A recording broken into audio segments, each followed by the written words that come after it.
kasih Pak Yanto. Oke, lanjut ya. Oke, ada yang bisa jawab? Mm, Atau kita lanjut aja? Oke, kita lanjut aja Lanjut, ya. Kak. Kita Ya, masuk ke Kak.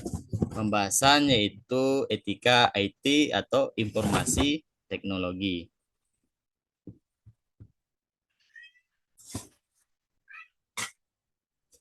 Di sini capaian pembelajarannya ada dua item.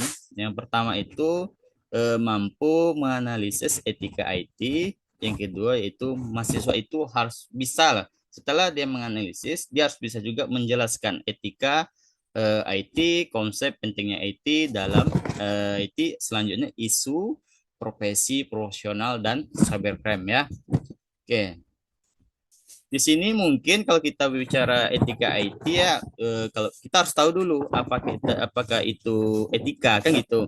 Tidak mungkin kita masuk ke etika IT langsung tanpa mengetahui apa itu gambaran umumnya atau pengertian umumnya tentang etika. Mana tahu teman-teman di sini yang berbagi background tadi kan ada tuh dari PS ya. Nah, ini etika secara umum. Mana tahu teman-teman ada yang bisa jawab sebelum kita masuk ke materinya.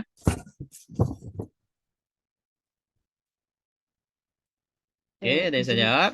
ya, izin menjawab, Pak. Oke, kepada saudari Oktavina. Menurut saya, etika itu seperti aturan boleh atau tidaknya sesuatu dilakukan, atau baik atau tidaknya sesuatu dilakukan menurut kelompok masyarakat tertentu, seperti itu, Pak. Oke, ada yang lain? Ini secara umum aja dulu ya, karena ini akan menyangkut dengan IT-nya. Oke, nggak ada ya. Oh, terima kasih kepada saudari Oktavina. Kalau kita SMA dulu, kalau orang jawab-jawab ini, kemungkinan calon juara kelas, kayak gitu biasanya. Kalau kita masih SMA, nah, gitu. Tapi kita sekarang udah Ya, nggak SMA lagi kan. Oke, terima iya, kasih Pak. ya. Jadi yang dibilang saudari Oktavina tuh benar. Etika itu sebenarnya atau aturan yang berlaku, yang diterapkan atau untuk pembatasan tingkah laku. Tapi etika itu lebih tepatnya lebih ke arah kesepakatan sebenarnya. Kenapa Bapak katakan kesepakatan? Karena setiap suku, setiap bangsa, khususnya di Indonesia ya, setiap suku itu mempunyai adat dan kebiasaannya masing-masing. Kan gitu. Nah, di situ kalau kita berbicara etika, mungkin teman-teman tuh pernah mendengar peribahasa di mana bumi dipijak, di situ langit dijunjung kan gitu. Jadi artinya apa? Dengan menggunakan peribahasa tersebut, kita mengingatkan diri kita bahwasanya dimanapun kita pergi, kita harus menyatu loh.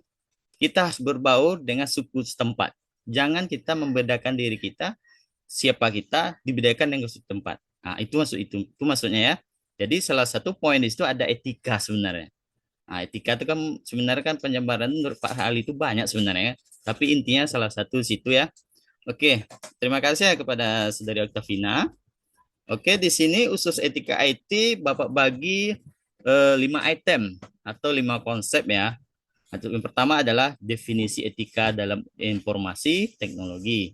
Konsep penting etika dalam IT, isu-isu dalam IT, profesi, dan cybercrime. Oke, next ya. Jadi kalau kita berbicara etika, rata-rata kan Indonesia ini kebanyakan Bapak dulu belajar kebanyakan dari bahasa Yunani ya. Kebanyakan yaitu contoh secara etimologi etika itu berasal dari bahasa Yunani dari ethos yang biasa berkaitan dengan perkataan, ucapan, moral yang merupakan istilah dari bahasa Latin yaitu mos.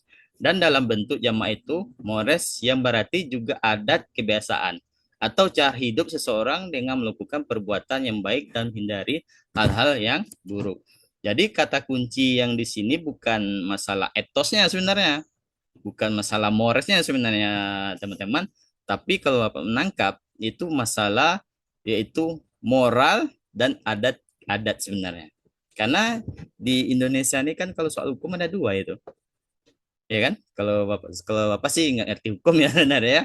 Tapi kalau apanya sebenarnya satu lagi ada hukum KUHP, satu lagi kalau kita lari ke masyarakat, yang paling kecil itu ada nama hukum adat kan gitu. penerapannya. Tapi sekarang alhamdulillah ya hukum adat tuh sama hukum pemerintah tuh sudah disinkronkan. Oke, next ya.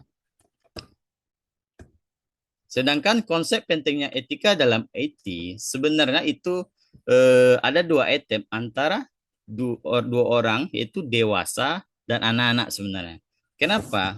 Khusus etika ini khusus anak-anak contohnya zaman sekarang semua informasi itu sudah bisa diakses. Contoh kita mau ke Amerika ini, tidak bisa, nggak usah lah ke Amerika. Contoh kita Amerika, tapi fisik kita nggak usah ke Amerika. Tinggal di kamarnya tonton tuh video-video. Udah banyak sebenarnya. Jadi akses informasi itu sudah masuk ke dalam hal-hal yang bersifat privat. Jadi itu akan berpengaruh khususnya untuk anak-anak yang di bawah umur itu bisa mendegradasi moral.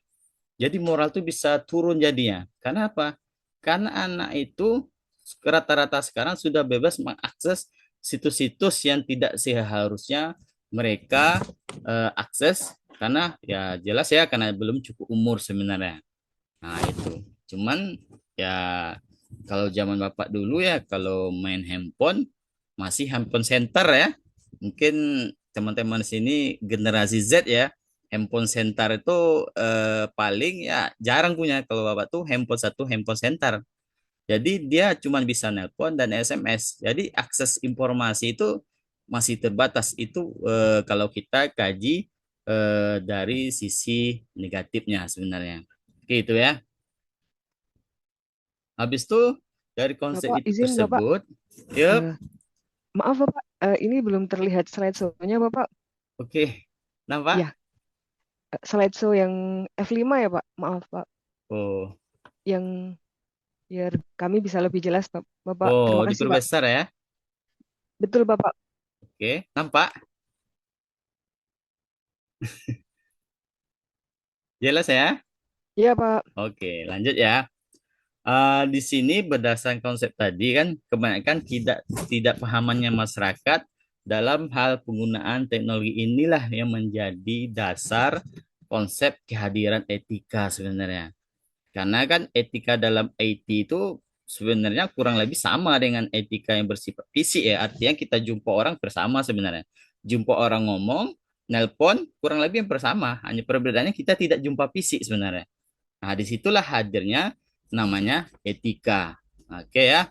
Melihat penelitian atas peranan etika dalam IT sangat penting dan dibutuhkan dunia saat ini untuk minimalisir dampak negatif perkembangan teknologi informasi. Nah, itu sebenarnya ya. Berikut alasan pentingnya etika dalam IT. Ini beberapa poin ya. Alasannya itu pertama, pengguna teknologi informasi akan selalu bertambah. Jelas ya. Bikin setiap pengguna itu makin bertambah. Bukan masalah orangnya lagi. Malahan ada satu orang mempunyai 5 akun. Contoh Facebook. Ada satu orang 5 akun. Ada 5 akun. Yang asli itu cuma satu sebenarnya. Nah, yang 4 lagi gimana? Allah alam ya. Tentu apa dikerjakan sama dia. Buzzer Nah, Pak. yuk. Akun buzzer Pak. Oke, wizard banyak sebenarnya ya. Kalau dulu zaman Bapak dulu, mungkin di sini teman-teman ada yang paham Friendster ya. Oh, Kak, Bapak masih pakai Friendster itu. Itu zaman-zaman kalau bahasa kita di sini bahola ya, zaman dahulu kala. Oke, lanjutnya. Jadi kebanyakan orang punya akun-akun animos ya yang tanpa identitas sebenarnya. Jadi di situ dia sebenarnya banyak dipergunakan dia sebenarnya kayak buzzer itu tanpa akunnya identitas. Itulah teknologi itu digunakan oleh pihak-pihak tertentu untuk kepentingan masing-masing. Selanjutnya itu pengguna teknologi informasi berasal dari negara yang mungkin memiliki budaya, bahasa, dan adat istiadat yang berbeda-beda. Kalau kita berbicara negara, terlalu jauh ya. Nah, alangkah baiknya kita bicara Indonesia aja. Kenapa? Jangankan Indonesia, di teman-teman kita aja di virtual Zoom ini orangnya dari Sabang sampai Merauke nih. Kalau Bapak baca, ada yang dari Kepri ya, ada yang dari Medan, ada dari Makassar, ada dari Riau dan sebagainya. Jambi pun ada ya kan, tetangga kita juga kan, tetangga provinsi. Bayangkan di Zoom aja sudah mempunyai budaya dan bahasa dan adat yang berbeda. Apalagi kalau kita berbicara sifatnya global gitu ya. Oke, isu-isu dalam etika IT. Oke, sebelum Bapak masuk ke isu, mungkin eh, teman-teman di sini ada yang bertanya kan, nanti terlalu kencang Pak Martin nih, saya nggak paham-paham nih, kan gitu. Nah, mana tahu sih ada yang bertanya ya. Tapi kalau nggak ada pertanyaan sih, alhamdulillah juga sebenarnya. Aduh, coba ya. Oke, ada yang bertanya? Belum, Pak. Lanjut, Pak. Oke, Belum, Pak. oke. Itu alhamdulillah ya. Nah, teman-teman nggak ada nanya ya. Kita lanjut aja lagi ya. Itu Ya. isu-isu dalam etika IT. Izin, Pak. Belum turun sepertinya, Pak, slide-nya. Oke, Yang nomor berapa ya? saya enggak. Ke Oke, udah masuk atas. isu privasi. Belum, Belum. Pak. Oh, Mungkin stop Masih. share screen dulu, baru di share screen ulang. oke.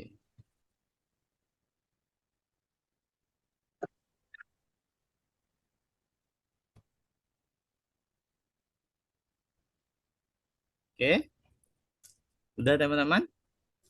Oke, cakep Pak. Cakep, Pak. Oke. Berapa? Ya, Pak. Ya.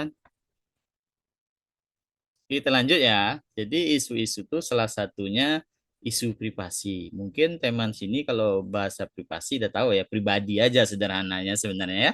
Biar kita enak ngomongnya. Isu privasi ini pertama kali hadir ya adalah ini disebabkan oleh penyalahgunaan rahasia seseorang melalui hacking ya. Mungkin teman-teman sini kan hacking itu sebenarnya itu cara sebenarnya ya yang melakukan tuh hacker sebenarnya. Karena itu perbedaan tuh mungkin teman-teman sini bisa koreksi ya, karena pemahamannya kan beda-beda. Ada yang tracker, hacker, satu lagi ada hacking. Kalau hacking tuh lebih ke proses tindakannya sebenarnya, di mana dia mengambil, mengakses, monitor tuh email, website secara rahasia. Tapi yang melakukan itu adalah hacker yang mempunyai ilmu pengetahuan di bidang itu. Salah satu adalah ilmu komputer dan jaringan sebenarnya. Oke, next. Isu akurasi. Yang kedua ya, isu akurasi ini berhubungan dengan kebenaran dan akurasi informasi yang dikumpulkan atau diproses. Siapa yang bertanggung apabila terjadi kesalahan dalam penyajiannya. Contoh di kita ini ya, sebenarnya kalau kita bicara hoax ya, hoax tuh kalau Bapak berpikir tuh dulu ya zaman-zaman kami nggak ada itu bahasa hoax-hoax ya. Tapi itu kalau zaman sekarang hoax itu udah kayak musiman gitu. Masuk musiman tuh dia setiap Pilpres keluar hoax itu.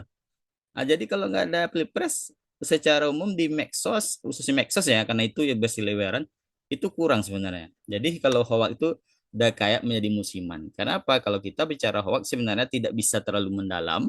Kalau kita bicara terlalu mendalam nanti melenceng dari pembahasan. Ya, pasti hoax itu adalah penyebaran informasi, baik dia bersifat foto maupun informasi palsu. Kalaupun kita mau share berita tersebut, kita harus klarifikasi dulu dari manakah berita itu. Nah, itu ya. Oke, kita lanjut ya.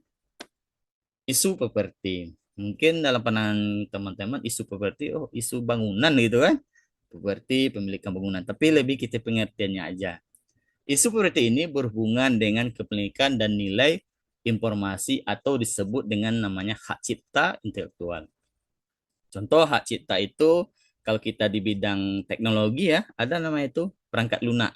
Ah, cuman ke perangkat lunak ini kan kadang orang harganya itu mahal tuh.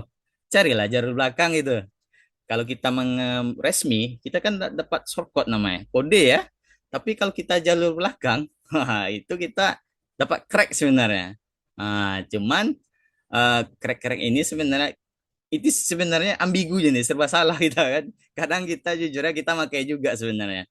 Tapi nggak apa-apa ya. Tapi itu sebagai pengetahuan untuk kedepannya mana tahu nanti teman-teman mempunyai rezeki lebih ya, nah, bisa membeli. Habis itu kalau kita bicara sekitar 15 tahun, kalau kita flashback khusus sekarang 2024 anggap aja 23 tahun yang lalu, Itu masalah pembajakan CD itu berjamuran sebenarnya. Baik di pasar, di mana lagi di pinggir-pinggir jalan, apalagi waktu itu di pasar-pasar kecil-kecil maupun di kota khususnya Pekanbaru itu banyak juga sebenarnya. Di kota lain kurang lebih sama sebenarnya. Nah, itu yang 24 tahun yang lalu atau 23 tahun lalu. Kalau saat ini lebih canggih pula lagi, teman-teman. Bukan bermain di fisik lagi. Itu namanya pembajakan online itu. Pengandaan. Nah, ini penjagaan online ini kalau kalau Bapak kasarnya gini ya. Tapi jangan ditiru. Download YouTube, ya musiknya, kita presnya di audio, kita ngambil gambar, ya udah burningnya ke sini, udah jadi itu bajakan. Itu sebenarnya, tapi itu jangan tiru ya. Itu zaman-zaman dulu kayak gitu, tapi itu gak boleh tiru ya. Contohnya, pertama, banyak film yang diunggah secara ilegal pada situs-situs tertentu. Mungkin ada yang tahu mungkin layar layar layar 21 atau apa namanya kurang tahu ya. Itu sebenarnya itu banyak juga tuh. Banyak situs-situs yang menampilkan film-film yang tanpa izin sebenarnya. Oke. Di sini ada yang bertanya isu properti atau isu properti yang pula bahas masalah kredit rumah ya, pemilikan rumah lah yang KUPR ya kan. Oke, lanjut. Lanjut, Pak. Oke. Isu aksesibilitas. Isu aksesibilitas merupakan hak untuk mengakses informasi dan pembayaran biaya untuk mengaksesnya. Hal ini juga menyangkut masalah keamanan dan sistem informasi ya. Teknologi informasi telah mengambil fungsi mental manusia, pada asli banyak terjadi kerugian yang disebabkan oleh hilangnya etika dari kerja mental ya.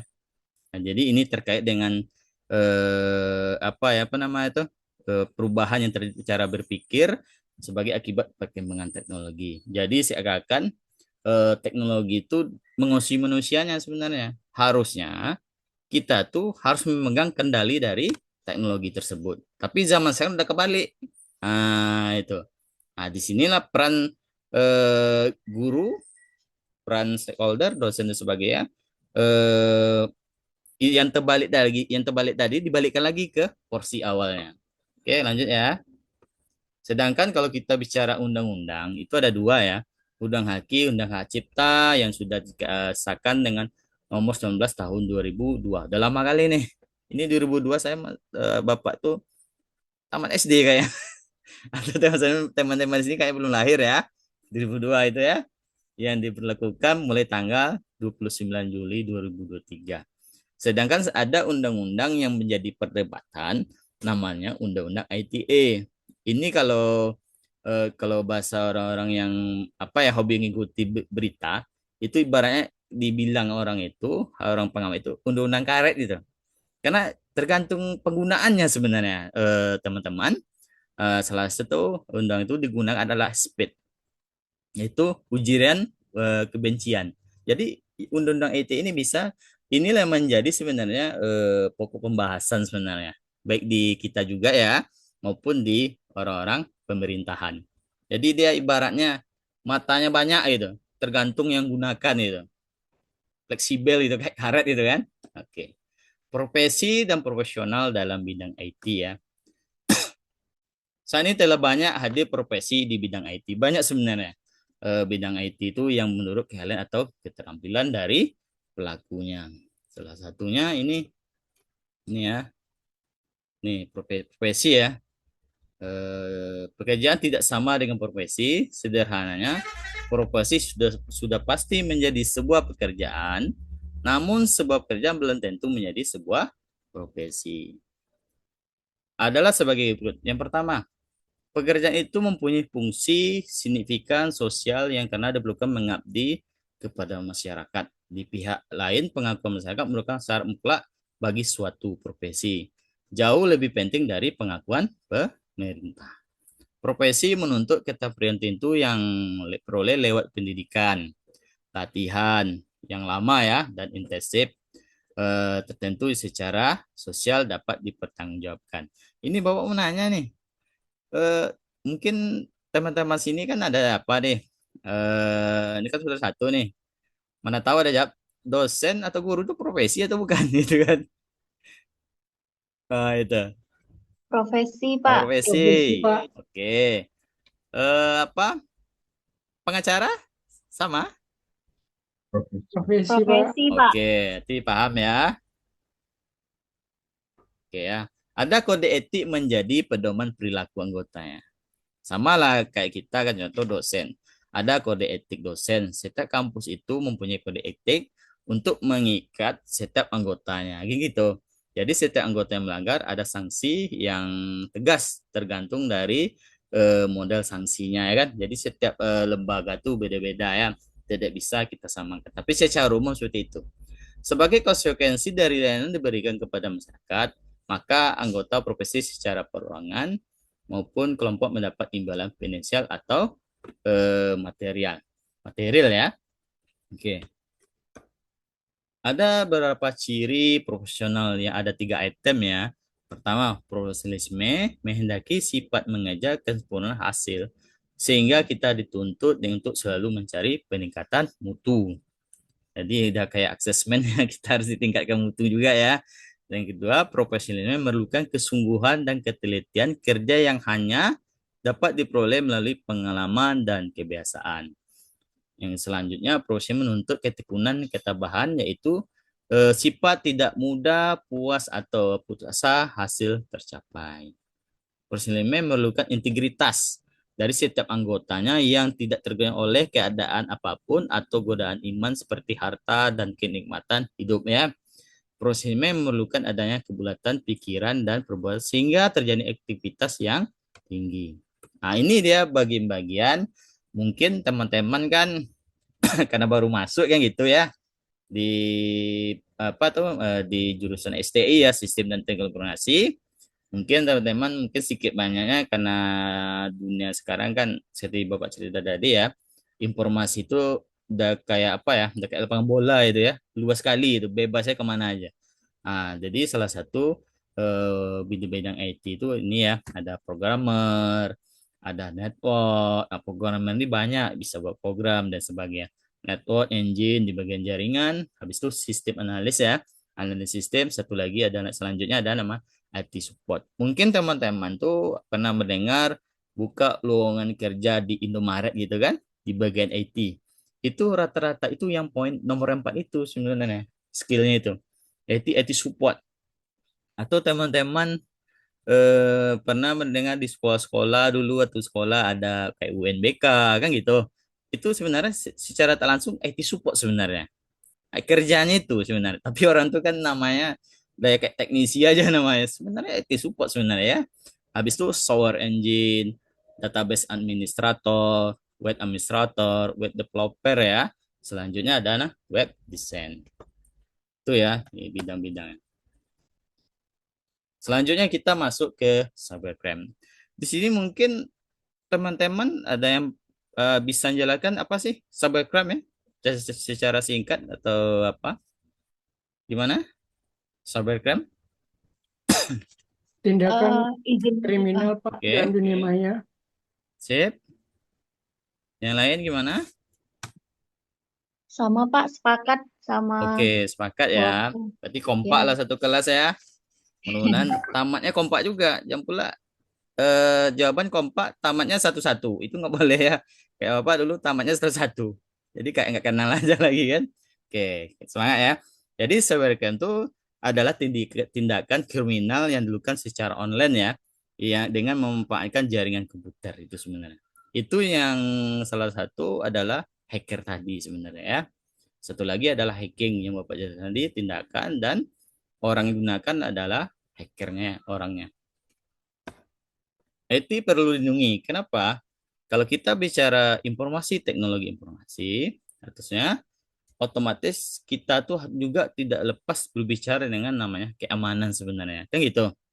Walaupun keamanan itu bisa melalui software itu atau perangkat lunak itu atau aplikasi itu dijaga. Tapi ada hal yang paling penting dari itu. Jadi teknologi itu ibaratnya gini. Ibaratnya sepedang bermata dua. Ibaratnya sebuah pisau, kan gitu. Kalau ibu-ibu kan pisau motong sayur, motong bawang, kan gitu. Ya kan teman-teman? Nah, kan gitu. Bisa digunakan untuk kemanfaat. Tapi kalau pisau itu dipegang sama orang begal, maaf kata lah, dia bisa nusuk orang. maaf katalah dia bisa melukai orang. Jadi pisau itu sebenarnya tidak bersalah. Jadi yang bersalah adalah penggunanya, orangnya. Kurang lebih di informasi teknologi itu sama seperti itu. Teknologi tidak ada yang salah sebenarnya. Cuman usernya, penggunanya lah yang salah memanfaatkan teknologi itu tersebut untuk kepentingan pribadi, kepentingan kelompoknya. Oke ya. Ruang lingkup cyber adalah hukum cyber ya, adalah sebagai berikut. Yang pertama adalah hak cipta. Tadi kita ada panjang lebar ya masalah hak cipta ya. Kita copy lagu orang, kita apa nama tuh software perangkat lunaknya. Mungkin kalau kita nggak jauh-jauh, mungkin apa teman-teman atau saudari semua itu yang hobi nonton ya, itu di artis itu kan sering heboh tuh masalah hak cipta sebenarnya. Masalah sedikit hak cipta heboh, minta royalti. Sebenarnya di situ penting kuncinya sebenarnya. Satu lagi merek dagang, pencemaran nama baik, yang selanjutnya ujaran kebencian. Jadi ujaran kebencian lah inilah yang menjadi senjata digunakan kalau kita bicara balik flashback ke belakang tadi namanya undang-undang ITA sebenarnya. Kunci di poin nomor 4 nih ya. Selanjutnya adalah hacking. Tadi sudah jelaskan ya, lebih ke akses ya, mengambil akses tanpa izin, ilegal sebagai. Nomor 6, tindakan memasuki sistem illegal akses. 7, urusan personal. Habis itu pornografi, kawannya adalah porno aksi, kan gitu. Habis itu ada namanya perdagangan elektronik e-commerce. Sekarang perdagangan elektronik e-commerce ini ada yang heboh nih. Ada yang tahu nggak yang heboh sekarang? Ini baru nih beberapa hari yang lewat. Bapak pun baca tadi ada itu heboh juga. Dan ingat nggak? Startup, Belum startup. tahu. Coba Belum mungkin yang hobi baca belum berita. belum update, Bukalapak ya. Pak. Ah, Belum Bukalapak. update. oh kurang ada. Beritanya gini adalah masalah Bukalapak. Bukalapak itu kan awalnya tuh dia kan menjual marketplace ya. Sekarang dulu kan ada IPO ya. Sekarang dia berpindah ke fokusnya ke penjualan pulsa. Jadi marketplace tuh udah ditutup mah dia. Itu berita hangat sekarang dari selain dari merger SL, Access dan Smartfren. Gitu. Pak, Oke. sudah 30 menit, Pak.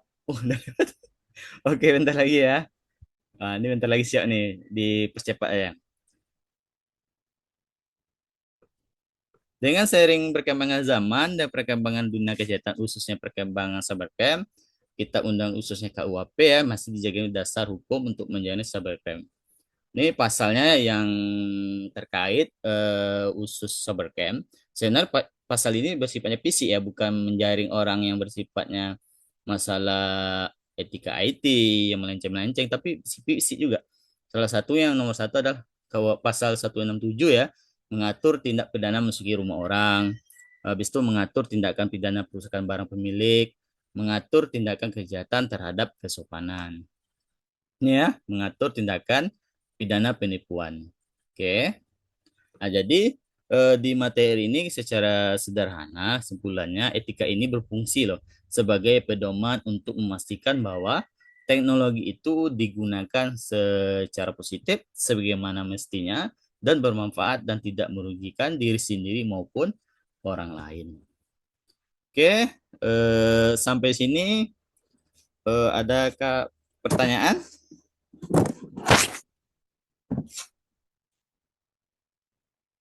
Ada PR nggak, Pak? Oh, PR itu nanti pertanyaan dulu ada enggak? Oh ya, Ada? siap, Pak. Oke, nggak ada ya.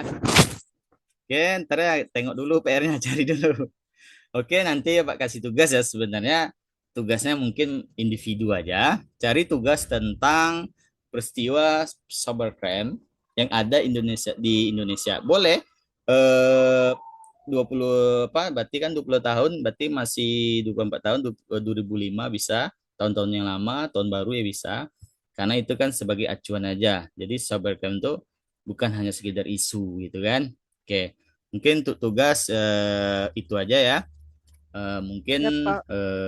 teman-teman silakan kumpul di pertemuan selanjutnya Terus tugasnya nanti bisa nanti presentasi salah satu yang mungkin kita batas saja ya, karena biasa presentasi kelompok nih, tapi kita batas saja sekian menit untuk sekian orang. Sekaligus karena kita mahasiswa baru, kita melatih mental gitu kan. Jangan sampai lututnya bergoyang kan gitu. Kayak gitu, oke. Tidak ada lagi ya? Aman? Aman, Mbak. Oke, sebelum itu Bapak berpantun lagi. Tadi kan tuh bukanya pakai pantun tuh. Kalau Oh ada iya. sumur di ladang, bolehlah kita menumpang mandi. Kalau ada umur panjang, bolehlah minggu depan kita jumpa lagi ya. Oke. Siap, Pak. Wabillahi taufiq hidayah. Assalamualaikum warahmatullahi wabarakatuh. Waalaikumsalam Waalaikumsalam warahmatullahi warahmatullahi wabarakatuh. wabarakatuh. Makasih, Terima kasih, Pak. Bapak. Ya, Terima makasih. kasih, Pak. Kasih, Pak.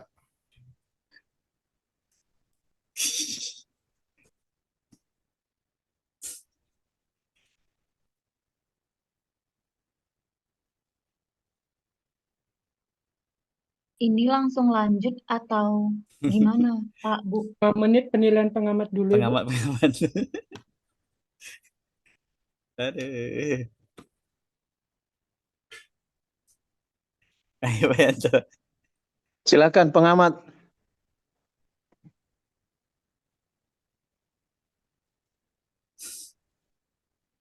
Eh, Baik Pak, Assalamualaikum warahmatullahi wabarakatuh. Waalaikumsalam Perkenalkan, saya warahmatullahi Anggrevina Silale dari Universitas Maritim Raja Ali Haji. Untuk Pak Purjumatin, hari ini saya ditugaskan untuk mengamati Bapak di KDM membuka dan menutup pelajaran.